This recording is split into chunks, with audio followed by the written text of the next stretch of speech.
বন্ধুরা, কখনো ভেবেছেন যে চকচকে গাড়ি আর উঁচু উঁচু বাড়ির পেছনে ছুটতে ছুটতে জীবনটা হঠাৎ মাটি ভরা গলিতে আটকে যাবে?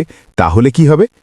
একটা শহরের অহংকারী চকচকে আলো আর গ্রামের সাধারণ কৃষক রাহুলের ঠক্কর।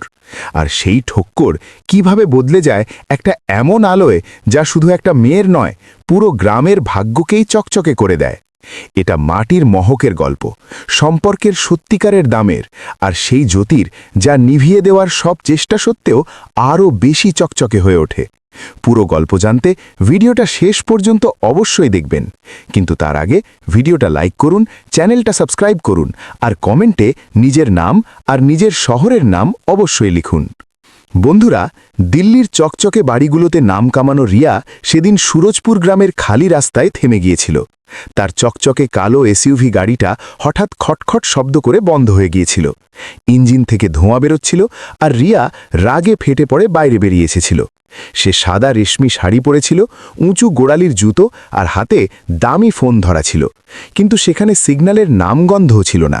হাওয়ায় ধুলো উড়ছিল, আর চারদিকে নিস্তব্ধতা ছড়িয়েছিল, যেন কোনো রহস্য লুকিয়ে আছে যে এরপর কি হতে চলেছে। তখনই দূর থেকে একটা সাইকেল আসতে দেখা গেল। তার উপর চড়েছিল একটা রোগা পাতলা যুবক। কপালে ঘামের ফোঁটা চকচক করছিল, কাঁধে একটা পুরনো ঝুড়ি ঝুলছিল, আর চোখে একটা অদ্ভুত শান্তি ছিল, যা দেখলে মনে হয় যে এই মানুষটা এত শান্ত কিভাবে থাকতে পারে। সে ছিল রাহুল যাদব, গ্রামের একজন সাধারণ কৃষক, যে প্রতিদিন খেতে পরিশ্রম করত, কিন্তু তার মুখে কখনো ক্লান্তি দেখা যেত না। রিয়া জোরে ডাকল, এই শোনো, আমার গাড়ি খারাপ হয়ে গেছে, এখানে কোনো মেকানিক পাওয়া যাবে? তার গলায় যেন হুকুম ছিল, যেন সে কোনো চাকরের সঙ্গে কথা বলছে। কোনো অনুরোধের ছোঁয়াও ছিল না। রাহুল সাইকেলটা রাস্তার ধারে রাখল আর ধীরে ধীরে গাড়ির দিকে এগিয়ে এলো। সে ইঞ্জিনটা ভালো করে দেখল আর বলল, দিদি, ইঞ্জিনটা খুব গরম হয়ে গেছে, পানির অভাব মনে হচ্ছে, এটাকে ঠান্ডা হতে দিন, তারপর দেখা যাবে। রিয়া তৎক্ষণাৎ পকেট থেকে পার্স বের করে বলল, টাকা নাও যত লাগে, কিন্তু আমি কারো উপকার নিই না, কখনো না। আমি নিজের পরিশ্রমে এখানে এসেছি, আর কারো ওপর নির্ভর করা আমার পছন্দ নয়। রাহুল হালকা হেসে বলল, দিদি, আমি টাকার জন্য দেখছি না, শুধু সাহায্যের জন্য আছি। এখানে গ্রামে লোকে এভাবেই একে অপরকে সাহায্য করে, কিছু না চেয়ে। রিয়া অবাক হয়ে গেল, কারণ শহরে তো কেউ ফ্রিতে পানির এক ঢোকও দেয় না। সবার পেছনে কোনো না কোনো স্বার্থ থাকে। সে কঠিন গলায় বলল, দুনিয়ায় ফ্রিতে কিছু পাওয়া যায় না, সব কিছুর দাম থাকে, আমি কারো বোঝা হতে চাই না। রাহুল তবুও শান্ত ছিল, যেন তার কথাগুলোর কোনো প্রভাবই পড়েনি। সে বলল, আমি তো কিছু চাইনি, শুধু সাহায্যের প্রস্তাব দিয়েছি, এতটাও কি ভুল? সে আবার গাড়ির বনেট খুলল, পাইপগুলো চেক করল, আর বলল, এখন কিছু করা যাবে না, এটাকে ঠান্ডা হতে দিন, রাত হয়ে গেলে এখানে থাকা মুশকিল হবে। চলো আমার বাড়ি চলো, সকালে মেকানিক ডেকে ঠিক করে নেবে। রিয়া হতভম্ব হয়ে গেল। সে ভাবল, এই লোকটা কি বলছে? আমি শহরের মেয়ে আর কোনো অচেনা গ্রাম্য লোকের বাড়িতে থাকব? সে বলল, তোমার মনে হয় আমি তোমার মাটির ঝুপড়িতে থাকতে পারি? আমার অভ্যেস আলাদা, আমি হোটেলে থাকি, যেখানে সব সুবিধা থাকে। রাহুলের স্বর এবার একটু গভীর হয়েছিল, কিন্তু তবুও নরম। সে বলল, ঝুপড়ি নয় দিদি, বাড়ি। দেওয়াল মাটির হলেও হৃদয় পাথরের নয়। এখানে লোকে মেহমানকে ভগবান মানে, আর তোমাদের মতো শহরে নয়, যেখানে সবাই একা থাকে। সে এগিয়ে গেল, আর রিয়া সেখানেই দাঁড়িয়ে ভাবতে লাগল, আমি কি করব? তার জুতোয় মাটি লেগে গিয়েছিল, শাড়িতে ধুলোর আস্তরণ পড়ে গিয়েছিল, ফোনে নেটওয়ার্ক ছিল না, রাস্তায় কোনো গাড়ি যাচ্ছিল না। শেষ পর্যন্ত তার কাছে আর কোনো উপায় ছিল না। সে দ্বিধা করে বলল, ঠিক আছে, চলছি, কিন্তু শুধু রাতের জন্য, সকালে আমি চলে যাব। রাহুল মাথা নাড়ল আর বলল, রাস্তা পিচ্ছিল, সাবধানে চলো। দুজনে গ্রামের দিকে হাঁটতে লাগল। পথে গরুর ডাক শোনা যাচ্ছিল, মাটির তাজা গন্ধ হাওয়ায় মিশেছিল, আর রাহুলের চুপ থাকাটা রিয়ার কাছে আরও অদ্ভুত লাগছিল, যেন কোনো বড় রহস্য লুকিয়ে আছে যা ধীরে ধীরে খুলবে।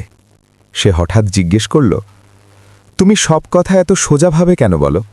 কোনো ঘুরিয়ে বলা নেই, কোনো চালাকি নেই? রাহুল উত্তর দিল, কারণ এখানে গ্রামে কথা ঘুরিয়ে ফিরিয়ে বলা হয় না, যা মনে থাকে তাই জিভে আসে। শহরের মতো মিথ্যে দেখানোর দরকার পড়ে না। কিছুক্ষণ পর তারা রাহুলের বাড়িতে পৌঁছে গেল। বাড়ির দেওয়াল মাটির তৈরি ছিল, ছাদে ঘাস খড় পড়া ছিল। বাইরে একটা ছোট তুলসী গাছ লাগানো ছিল, যা হালকা হাওয়ায় দোল খাচ্ছিল। একটা পুরনো কুকুর ঘেউ ঘেউ করল, কিন্তু রাহুল ইশারায় তাকে চুপ করিয়ে দিল।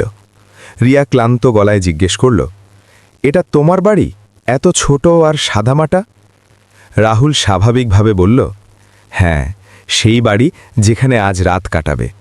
এখানে সবকিছু সাদামাটা, কিন্তু শান্তিময়। ভেতরে একটা ছোট ঘর ছিল, দড়িতে কিছু পুরনো চাদর ঝুলছিল, কোণে ছোট পূজার জায়গা যেখানে ধূপের হালকা গন্ধ ছড়িয়েছিল, যা রিয়ার মনকে একটু শান্ত করছিল, কিন্তু সে তবুও অস্বস্তিতে ছিল। রাহুল মাটিতে চাটাই পেতে বলল, আরাম করো, আমি খাবার বানাচ্ছি। রিয়া বিরক্ত হয়ে বলল, আমি বাইরের খাবার খাই না, আমার অ্যালার্জি হতে পারে, আমি শুধু নিজের প্যাকেটের খাবার খাই।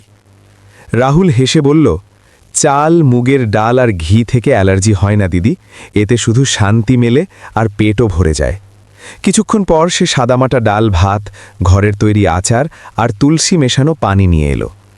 রিয়া প্রথমে অনিচ্ছায় দেখল, কিন্তু তারপর একটা গ্রাস নিল আর থমকে গেল। স্বাদ এত সাদামাটা ছিল, কিন্তু হৃদয় পর্যন্ত পৌঁছে গেল। যেন বছরের পর বছর যে বোঝা সে বয়ে বেড়াচ্ছিল তা হালকা হয়ে যাচ্ছিল। সে ধীরে ধীরে জিজ্ঞেস করল, তুমি এত শান্ত কিভাবে থাকো? কখনো রাগ হয় না, কখনো চিৎকার করো না? রাহুল সোজা উত্তর দিল, চিৎকার করা আমার কাছে কখনো জরুরি মনে হয়নি। এখানে খেতে কাজ করতে করতে শান্তি নিজেই চলে আসে। সেই রাতে রিয়া খাটিয়ায় শুয়ে রইল, কিন্তু ঘুম এলো না। বাইরে থেকে ঝিঝিদের ডাক আসছিল, হাওয়ায় ঠান্ডা ছিল, আর মনে একটা অদ্ভুত অস্থিরতা ছিল, যা শান্তিতে বদলে যাচ্ছিল। কিন্তু সে ভাবছিল, এই লোকটা কে যে এত আলাদা? এর পেছনে কি কোনো রহস্য আছে যা আমি জানি না? দেওয়ালে ঝোলানো একটা পুরনো বইয়ের লাইন তাকে ঘুরে ঘুরে দেখছিল, যা তুমি শুনতে পারো না তা চুপচাপ বলে দিয়েছি। আর রিয়ার মনে প্রশ্ন ঘুরছিল যে আমার জীবনে কি কিছু বদলাতে চলেছে। সকালের প্রথম আলো বাড়ির ফাঁক দিয়ে ভেতরে এলো, আর রিয়া উঠে উঠোনে রাহুল একটা পুরনো চাক্কিতে গম পিষছিল। তার মুখে সেই শান্তি ছিল যেন সে কোনো বড় ধ্যান করছে।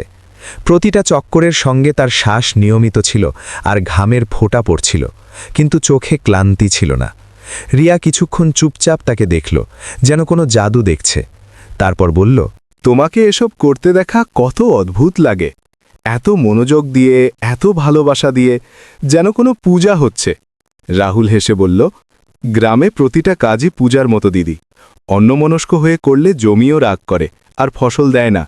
রিয়া চুপ করে রইল, আর প্রথমবার তার মনে হলো শহরে সে কত কাজ শুধু তাড়াহুড়োয় বা দেখানোর জন্য করত, মন না লাগিয়ে, না ভেবে যে তার মানে কি। রাহুল বলল, চলো নাস্তা বানাই। রান্নাঘরে সে বাজরার গরম পরোটা, তাজা মাখন আর গুড় পরিবেশন করল, যা হালকা রোদে চকচক করছিল। রিয়া প্রথম গ্রাস নিল, আর তার চোখ ভিজে এলো। এটা সেই স্বাদ ছিল যা ছোটবেলায় নানির বাড়িতে পাওয়া যেত, কিন্তু বছরের পর বছর ভুলে গিয়েছিল। সে জিজ্ঞেস করল, এসব তোমাকে কে শিখিয়েছে এত ভালোভাবে? রাহুল স্বাভাবিকভাবে বলল, কৃষককে সব কিছু নিজেকেই শিখতে হয়। যখন কেউ সঙ্গে থাকে না, তখন নিজেকেই সব হয়ে উঠতে হয়। তাছাড়া রুটি বানানো একটা কলা, আর প্রতিটা কলা সাধনা থেকে আসে। ঘণ্টার পর ঘণ্টা পরিশ্রমের পর রিয়া তার দিকে গভীরভাবে তাকিয়ে বলল, তুমি পড়াশুনো করা মনে হয় না, তাহলে বাড়িতে এত বই কেন রাখো? এগুলোতে কি পড়ো? রাহুল হেসে ফেলল আর বলল, পড়াশোনা শুধু স্কুলের নয় দিদি, দরকারের হয়। খেতে একা থাকা অনেক হয়, আর বই সেই একাকিত্বের সবচেয়ে ভালো বন্ধু। তারা শেখায় জীবন কিভাবে জীবনযাপন করতে হয়, কিভাবে শান্ত থাকতে হয়। রিয়া চুপ হয়ে গেল, আর এসব তার কাছে একদম নতুন ছিল, যেন তার সামনে একটা নতুন দুনিয়া খুলে যাচ্ছে। নাশতার পর রাহুল ঘর থেকে একটা ছোট প্যাকেট নিয়ে এলো আর বলল, এটা তোমার। রিয়া অবাক হয়ে গেল। সেটা তার সাদা রুমাল ছিল, যা গাড়ি থেকে নামার সময় পড়ে গিয়েছিল। এখন সেটা ধোয়া, পরিষ্কার, আর তাতে হালকা ল্যাভেন্ডারের গন্ধ এখনও ছিল, যা রিয়ার প্রিয় ছিল। সে কাপা গলায় জিজ্ঞেস করল, তুমি এটা কেন রেখেছ? ফেলে দাওনি কেন? রাহুল গভীর দৃষ্টিতে তাকিয়ে বলল, যে জিনিস পড়ে যায় তাকে তোলা আমার অভ্যেস, চাই সেটা রুমাল হোক বা ভাঙা সম্পর্ক। রিয়ার হৃদয় এক মুহূর্তের জন্য যেন থেমে গেল। সে ধীরে ধীরে জিজ্ঞেস করল, তুমি আমাকে আগে থেকে চেনো? রাহুল গভীর শ্বাস নিয়ে বলল, তোমার বাবার নাম রাজেশ সিং না? রিয়ার শ্বাস থেমে গেল। সে বলল, হ্যাঁ, কিন্তু তোমার কি করে জানল? কি রহস্য এটা? রাহুল চুপচাপ উঠে আলমারি থেকে একটা পুরনো ফটো ফ্রেম বের করে রিয়ার হাতে দিল। ছবি দেখে রিয়ার চোখ কপালে উঠে গেল। তাতে তরুণ রাহুল দাঁড়িয়েছিল আর তার সঙ্গে তার বাবা রাজেশ সিং। সেই হাসি, সেই চোখ যা রিয়া ছোটবেলা থেকে চিনত, কিন্তু কখনো ভাবেনি যে এমন কোনো যোগসূত্র থাকতে পারে। রিয়ার হাত কাঁপতে লাগল আর সে জিজ্ঞেস করল, এই ছবি তোমার কাছে কোথায় পেলে? এদের মাঝে কি হয়েছিল? রাহুলের গলা ধীর কিন্তু মজবুত ছিল। সে বলল, এই ছবিটা তোমার বাবা নিজে আমাকে দিয়েছিলেন সেই দিন, যেদিন আমি তার প্রাণ বাঁচিয়েছিলাম। রিয়ার মুখ সাদা হয়ে গেল, আঁখে বেরিয়ে এলো আর সে বলল, সত্যিই কি আমার বাবার প্রাণ তুমি বাঁচিয়েছিলে? বলো পুরোটা কি হয়েছিল? রাহুল মাথা নিচু করে বলল, সেটা বর্ষার রাত ছিল। ক্ষেতের মোড়ে তার গাড়ি উল্টে গিয়েছিল। কাঁচ ভাঙা ছিল, রক্ত পড়ছিল। তিনি শুধু এটুকু বলেছিলেন, বাঁচাও আমাকে। আমি তাকে পিঠে তুলে নিয়েছিলাম। কাদামাটির রাস্তা, বর্ষার নালা, অন্ধকার রাতে পায়ে হেঁটে 2 কিলোমিটার দূরের হাসপাতালে পৌঁছেছিলাম। ডাক্তাররা বলেছিলেন আর একটু দেরি হলে সব শেষ হয়ে যেত। রিয়ার গালে আঁখি বয়ে পড়তে লাগল আর সে বলল, বাবা আমাকে কখনো বলেননি, কেন লুকিয়েছিলেন? রাহুল ধীরে বলল, পরে তিনি আমাকে ডেকেছিলেন, বলেছিলেন শহরে এসো, পড়াশোনা করো, আমি সাহায্য করব। কিন্তু আমি মানা করে দিয়েছিলাম, কারণ আমার মাটিই আমার শক্তি। তখন তিনি শুধু একটা প্রতিশ্রুতি নিয়েছিলেন আমার কাছ থেকে। রিয়া কাঁপা গলায় জিজ্ঞেস করল, কোন প্রতিশ্রুতি বলো না? রাহুলের দৃষ্টি সোজা রিয়ার চোখে ছিল আর সে বলল, তিনি বলেছিলেন, যদি কখনো আমার মেয়ে নিজের জ্বর থেকে দূরে চলে যায়, যদি সে চকচকে কাঁচের শহরে নিজেকে হারিয়ে ফেলে, তাহলে তাকে তার মাটির গন্ধ মনে করিয়ে দিও। রিয়ার আত্মা কেঁপে উঠল, তার ঠোঁট বিড়বিড় করে উঠল। তাহলে তুমি বছরের পর বছর আমার জন্য অপেক্ষা করছিলে? রাহুল শান্ত গলায় বলল, হ্যাঁ, আমি জানতাম না কবে, কিভাবে, কোন অবস্থায় তুমি আসবে, কিন্তু বিশ্বাস ছিল যে সেই দিন আসবে। আর কাল যখন তুমি আমার দরজায় দাঁড়িয়েছিলে, ধুলোয় মাখা, ক্লান্ত, রাগে ভরা, তখন মনে হলো সময় এসে গেছে। রিয়া ফুপিয়ে কেঁদে উঠল, তার সব কঠোরতা গলে গেল। আঁখি অনুতাপের ছিল আর স্বস্তিরও ছিল, যেন বছরের পর বছরের বোঝা নেমে যাচ্ছে। পরের সকালে রিয়া প্রথমবার নিজেকে বলল, আজ আমি কিছু নতুন শিখব। রাহুল তাকে খেতে নিয়ে গেল, যেখানে রোদ হালকা ছিল আর মাটিতে রাতের শিশির এখনও চকচক করছিল, যেন কোনো জাদুর দুনিয়া। রাহুল বলল, জুতো খোলো দিদি। রিয়া দ্বিধা করল, কিন্তু তারপর ধীরে ধীরে উঁচু গোড়ালির জুতো খুলে ফেলল। নগ্ন পায়ে যখন সে মাটি ছুল, তখন ঠান্ডা তার পুরো শরীরে নেমে গেল। প্রথমে তাকে নোংরা লাগল, কিন্তু কয়েক পা হাঁটার পর মনে হলো যেন জমিন তাকে জড়িয়ে ধরছে, আপন করে নিচ্ছে। সে জিজ্ঞেস করল, এই অংশটা খালি রেখেছ কেন? কিছু বোনো না কেন? রাহুল হালকা গলায় বলল, প্রতি বছর আমি খেতেন একটা টুকরো খালি রাখি, কারণ জমিনও মানুষের মতো, তাকেও বিশ্রাম দরকার, শ্বাস নেওয়ার সুযোগ দরকার, নইলে ক্লান্ত হয়ে যাবে। রিয়া কিছুক্ষণ মাটির দিকে তাকিয়ে রইল, তারপর বলল, আমি কি এখানে কিছু বুনতে পারি, বীজ ফেলতে পারি? রাহুল হাসল আর বলল, বীজ বোনা সহজ, কিন্তু বেছে নেওয়া কঠিন। ভাবো কি বুনতে চাও, যা তোমার হৃদয়কে ছুঁবে। রিয়া অনেক ভেবে তুলসী আর সূর্যমুখী বীজ বেছে নিল আর বলল, তুলসী জীবন দেয়, প্রতিটা বাড়িতে শান্তি আনে, আর সূর্যমুখী শেখায় যে আলোর দিকে মুখ করা কখনো ছাড়বে না, যত কঠিনই হোক না কেন। দুজনে মিলে ক্ষেত তৈরি করল। রাহুল হল চালালো, যার শব্দ হাওয়ায় গুঞ্জরিত হচ্ছিল, আর রিয়া তার নরম হাত দিয়ে বীজ ফেলল। প্রতিটা বীজ ফেলার সময় সে মনে মনে প্রার্থনা করল, তার বাবার জন্য, হারিয়ে যাওয়া ঝড়ের জন্য, আর সেই নতুন জীবনের জন্য যা সে এখন বাঁচতে চায়। কিন্তু মনে এখনও প্রশ্ন ছিল, এসব কি টিকবে নাকি কোনো ঝড় আসবে? সন্ধ্যায় ফেরার সময় তার মুখে ধুলো ছিল, কাপড় নোংরা হয়ে গিয়েছিল, কিন্তু চোখে একটা নতুন চমক ছিল, যা শহরের চমকের চেয়ে বেশি সত্যি মনে হচ্ছিল। রাহুল দেখল আর বলল, শহরের লোকে নোংরা থেকে ভয় পায়, কিন্তু গ্রামের লোকে সেই নোংরা থেকেই জীবন বানায়, ফসল ফলায়। রিয়া হালকা হেসে বলল, শায়দ আজ আমি প্রথমবার সত্যিকারের হাঁটা শিখেছি, নগ্ন পায়ে অনুভব করা কি হয়। সেই সন্ধ্যায় দুজনে উঠোনে বসল, যেখানে হালকা হাওয়া বইছিল আর দূর থেকে গ্রামের শব্দ আসছিল। রাহুল বাজরার গরম রুটি, সবুজ চাটনি আর ছাঁচ পরিবেশন করল, যা তাজা দুধের তৈরি। প্রথম গ্রাস নিতেই রিয়া বলল, এই স্বাদ যেন আমার নানির বাড়ির কথা মনে করিয়ে দিচ্ছে। এত বছর ধরে সবকিছু পাচ্ছিলাম, টাকা, নাম, খ্যাতি, কিন্তু এই শান্তি কোথায় ছিল? রাহুল সোজা বলল, তোমার শহর তোমাকে অনেক কিছু দেয়, কিন্তু নিজেকে কখনো দেয় না, নিজের শান্তি দেয় না। রিয়া তার দিকে তাকিয়ে বলল, আর এটাই তো এখন আমি খুঁজতে চাই, নিজের আসল পরিচয়।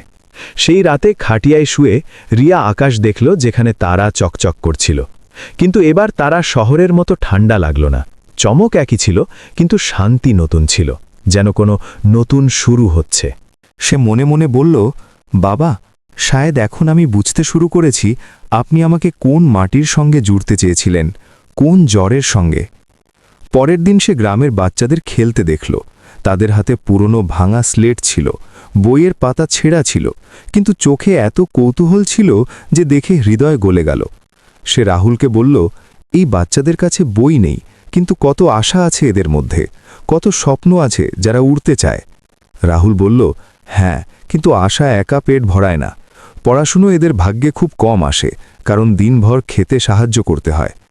রিয়া হঠাৎ উঠে দাঁড়ালো আর বলল, কেননা আমরা এদের জন্য একটা জায়গা বানাই, একটা ছোট ঘর যেখানে বই থাকবে, আলো থাকবে, শুধু এইটুকুই তো দরকার স্বপ্নকে উড়তে দেওয়ার জন্য। রাহুল তার দিকে তাকিয়ে বলল, লোকে কি বলবে? শহরের মেয়ে গ্রামে বাচ্চাদের পড়াতে এসেছে, কেউ ষড়যন্ত্র ভাববে না? রিয়া দৃঢ় গলায় বলল, লোকে যা খুশি বলুক, আমি জানি বাবা চাইতেন আমি শুধু নিজের জন্য না বাঁচি, অন্য কারো আলো হই। যদি জ্যোতি জ্বালাতে হয় তাহলে এখান থেকেই শুরু হবে, কেউ আটকাতে পারবে না। সেই দিন থেকে দুজনে মিলে গ্রামের একটা পুরনো গোডাউন পরিষ্কার করতে শুরু করল। ধুলো উঠছিল, জাল পড়ছিল, দেওয়াল ধোয়া হচ্ছিল, যেন কোনো পুরনো স্মৃতি পরিষ্কার হচ্ছে। রাহুল বাঁশ আর কাঠ দিয়ে ছোট আলমারি বানালো যেখানে বই রাখা যাবে। রিয়া তার গাড়ি দিয়ে শহর থেকে পুরনো বই, একটা পুরনো ল্যাপটপ আর স্টেশনারি আনালো, যা বাচ্চাদের জন্য নতুন দুনিয়ার মতো ছিল। গ্রামের মহিলারা এলো আর তারা মেঝেতে রঙিন রঙ্গোলি বানালো। বাচ্চাদের হাসিতে ঘর ভরে গেল। কয়েকদিনের মধ্যেই সেই অন্ধকার গোডাউন আলো আর বইয়ে ভরে গেল, যেন কোনো অলৌকিক ঘটনা ঘটে গেছে। রিয়া দরজার ওপর নাম লিখল জ্যোতিঘর, যেখানে প্রতি সন্ধ্যায় জ্যোতি জ্বলবে। কয়েক সপ্তাহের মধ্যে জ্যোতিঘর গ্রামের প্রাণ হয়ে উঠল। সন্ধ্যা হলেই বাচ্চারা দৌড়ে আসত, কেউ কবিতা পড়ত যার গলায় নিষ্পাপতা থাকত, কেউ গল্প বলতো যা সবাইকে হাসাতো বা কাঁদাতো, কেউ দেওয়ালে ছবি আঁকত যা তাদের স্বপ্নকে রং দিত।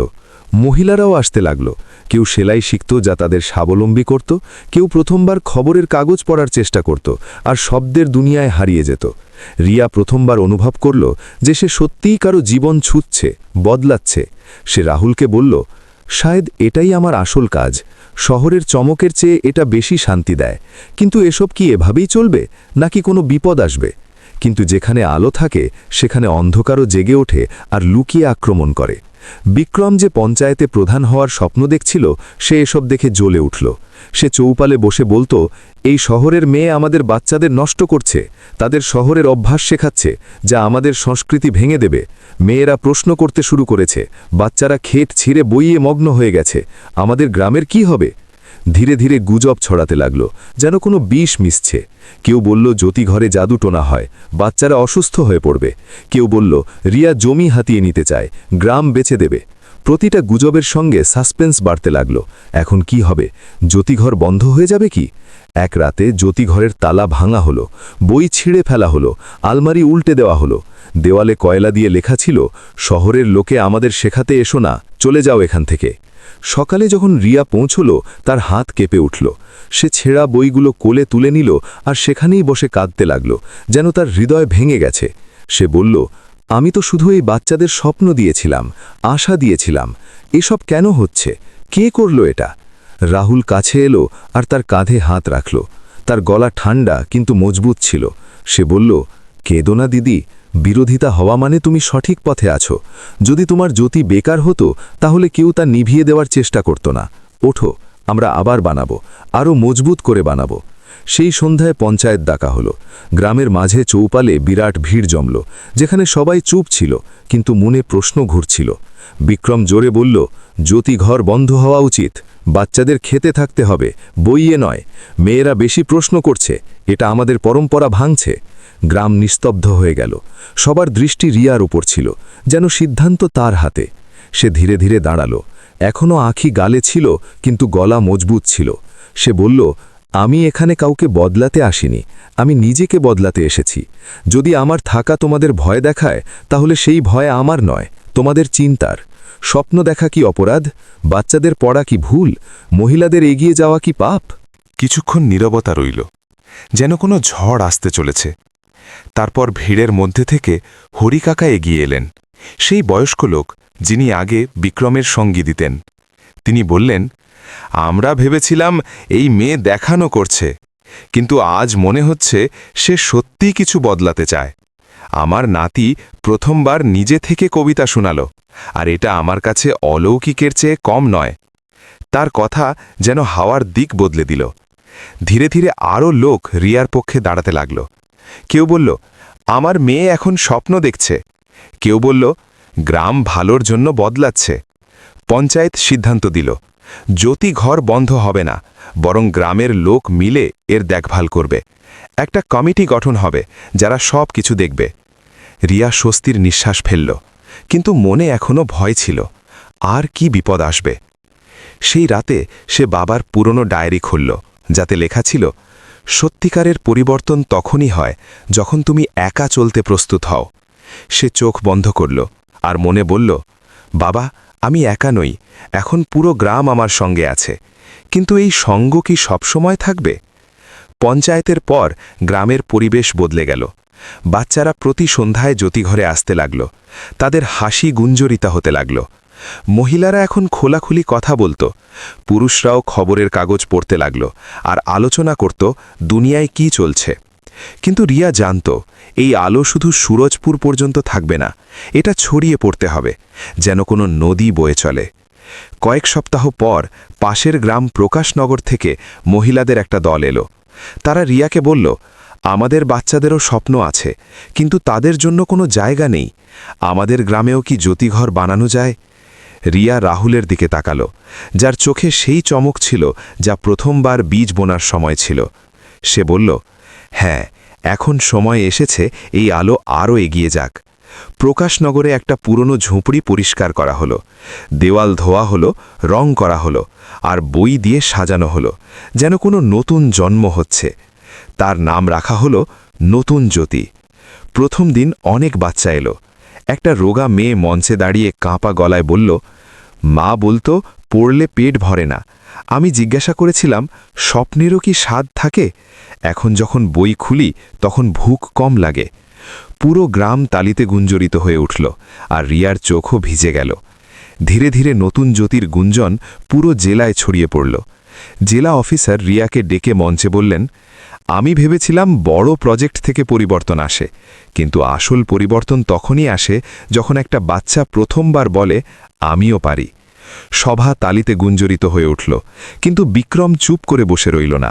সে আইনি নোটিশ পাঠালো যে জ্যোতিঘর আর নতুন জ্যোতি অবৈধ, তারা জমি হাতিয়ে নিচ্ছে। গ্রামে আবার হইচই পড়ে গেল, যেন নতুন ঝড় আসছে। পঞ্চায়েত আবার ডাকা হলো। বিক্রম জোর গলায় বলল, আমি বলেছিলাম এই মহিলা আমাদের ধোঁকা দিচ্ছে, এখন দেখো কি হচ্ছে। রিয়া শান্তভাবে দাঁড়ালো। সে কাগজপত্র বের করল, পঞ্চায়েতের অনুমতি, বাচ্চাদের সই, আর বলল, যদি তোমরা চাও তাহলে আমি চলে যাব, কিন্তু ভেবে দেখো, তোমরা কি নিজের বাচ্চাদের থেকে তাদের প্রথম আলো কেড়ে নেবে, তাদের আশাকে পিষে ফেলবে? ভিড়ের মধ্যে থেকে হরিকাকার স্ত্রী দাঁড়িয়ে বললেন, আমার নাতনি প্রথমবার প্রশ্ন করছে, যদি জ্যোতিঘর বন্ধ হয়ে যায় তাহলে সে আবার চুপ হয়ে যাবে, আর আমরা তা চাই না। ধীরে ধীরে লোক একে একে রিয়ার পক্ষে দাঁড়ালো। পঞ্চায়েত সিদ্ধান্ত দিল, অভিযোগ ভিত্তিহীন, জ্যোতিঘর আর নতুন জ্যোতি গ্রামের নিজস্ব প্রতিষ্ঠান। বিক্রম হেরে গেল, আর রিয়ার চোখ থেকে আখি বেরিয়ে এলো। কিন্তু এবার এটা জয়ের আখি ছিল, স্বাধীনতার আখি, যা বছরের পর বছরের পরিশ্রমের ফল ছিল। বিদায়ের সময় এলো। রিয়াকে শহরে ফিরতে হবে, কিন্তু তার হৃদয় গ্রামেই আটকে গিয়েছিল। সে রাহুলকে বলল, এখন জ্যোতিঘর শুধু গ্রামের নয়, পুরো দেশের, এটাকে ছড়াতে হবে প্রতিটা কোণে। রাহুল হাসল আর বলল, আমি বলেছিলাম না, বীজ বুনলে মাটি নিজেই দেখে নেবে। সে তুলসীর টব আর সূর্যমুখীর বীজ রিয়ার হাতে দিল আর বলল, যেখানেই জ্যোতিঘর খুলবে সেখানে এগুলো লাগাবে, যাতে মাটি আর আলো দুটোই থাকে সব সময়। রিয়ার গাড়ি গ্রাম থেকে বেরিয়ে গেল। তার শাড়ি এবার ধুলোয় নয়, বরং মেহেন্দির রঙে সাজা ছিল, যা গ্রামের মহিলারা লাগিয়েছিল। কয়েক মাস পর দিল্লির ঝুগ্গিতে একটা পুরনো বাস দেখা গেল, যার ওপর লেখা ছিল চলমান লাইব্রেরি, যেখানে শব্দ ঘরে পৌঁছে। বাসের ভেতর বাচ্চাদের হাসি গুঞ্জরিত হচ্ছিল, মহিলাদের কথা শোনা যাচ্ছিল, আর বইয়ের গন্ধ ছড়িয়েছিল। দেয়ালে তুলসী গাছ রাখা ছিল, আর জানালার কাছে সূর্যমুখী ফুটেছিল, যা সূর্যের দিকে মুখ করে হাসছিল। রিয়া হেসে বলল, আমরা সবার দুনিয়া বদলাতে পারি না, কিন্তু যদি একটা বাচ্চা নিজের ভেতর আলো দেখতে পায় তাহলেই যথেষ্ট। আর দূরে সুরজপুরে রাহুল বাচ্চাদের কবিতা পড়াতে লাগল। জ্যোতি কখনো নেভে না, শুধু প্রতি রাতে তাকে জ্বালিয়ে রাখার কেউ থাকতে হবে। আর সেই জ্যোতি তুমি নিজেই, তোমার আশা, তোমার হিম্মত, যা কখনো হার মানে না, যত অন্ধকারই আসুক না কেন। সেই জ্যোতি ছড়িয়ে যাবে গ্রাম থেকে শহর পর্যন্ত, এক হৃদয় থেকে আর এক হৃদয় পর্যন্ত। আর এটাই জীবনের সত্যিকারের শিক্ষা। নিজের জড়কে কখনো ভুলো না, সেটাই তোমাকে উড়তে শক্তি দেয়, পরিবর্তন আনতে শক্তি দেয়। আর যদি তুমি নিজের জড়ের সঙ্গে জুড়ে থাকো, তাহলে কোনো অন্ধকার তোমাকে হারাতে পারবে না। বন্ধুরা, যদি এই গল্পটা তোমাদের হৃদয় ছুঁয়ে থাকে, তাহলে ভিডিওটা লাইক করো, শেয়ার করো, আর চ্যানেল কিশোর ভয়েসকে সাবস্ক্রাইব করো। পরের ভিডিওতে আবার দেখা হবে। ততক্ষণ সুখে থেকো, আপনজনের সঙ্গে থেকো, আর সম্পর্কের দাম বোঝো। জয় হিন্দ, জয় ভারত। আর হ্যাঁ, কমেন্টে বলো, তুমি কখনো নিজের জড় ছেড়ে শহরের চমকে নিজেকে হারিয়ে ফেলেছিলে, আর তারপর কিভাবে ফিরে এসেছিলে? তোমার গল্প থেকে আমাদেরও শিক্ষা মিলবে।